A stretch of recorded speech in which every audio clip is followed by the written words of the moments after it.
Ви благодарам, председателе.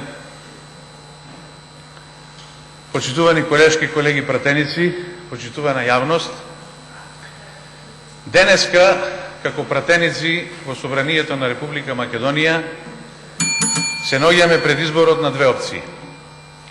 Дали ќе овозможиме, дали ќе дозволиме правдата и правните процеси во оваа држава да го пронајдат, односно да се вратат на вистинскиот пат, или и понатаму во оваа држава ќе се спроведува селективна правда, ќе има нееднаквост пред законите и ќе има привилегирани.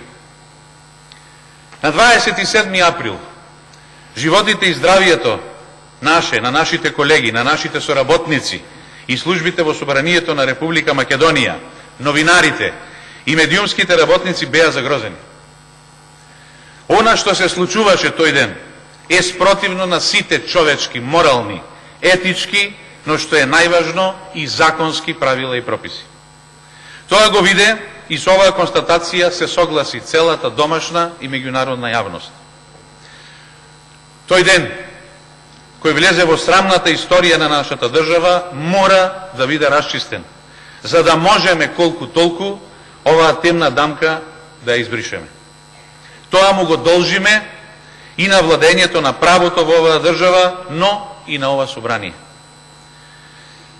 Иако овде и сега сме соочени со сериозен предизвик, иако ве уверувам дека за нас воопшто не беше лесно да донесеме конечна одлука, се подпревме врз практиката, врз мудроста на ова собрание, кое и во изминатите години се соочувало со вакви или слични предизвици.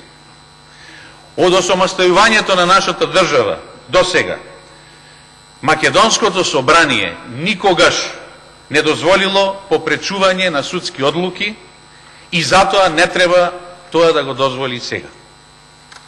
Судот во неколку наврати досега барал од собранието да донесе одлука за одземање на имунитет на пратеници, а собранието секогаш имало интенција, односно намера, да го остави судот да одлучува за пратениците како и за секој друг обичен граѓанин. Од тука, верувам дека за сите нас изборот е јасен, не е едноставен, меѓутоа јасен и експлицитен, со оглед на заедничката определба на сите за правна држава, владење на правото и еднаквост пред законите.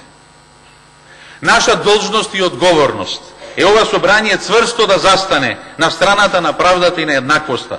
Токму собранието треба и мора да биде пример за враќање на правната држава.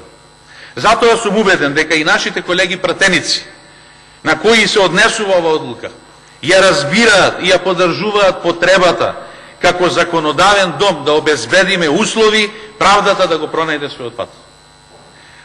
Ако се убедени во својата невиност, ако веруваат во своите постапки, тогаш ова одлука е од нивни интерес. Враќањето на правната држава е најважната работа за Република Македонија и повторувам, собранието треба да биде пример за тоа. Институциите имаат должност да го расветлат случајот заради потребата од владење на правото и правната држава, за никогаш такво нешто да не се повтори. Законот мора да важи еднакво за сите, правда мора да има за сите и сите граѓани треба да бидат еднакви пред законот на оваа држава. Од овие премиси, како пратеници, не смееме никогаш да отстапиме. Ви благодарам.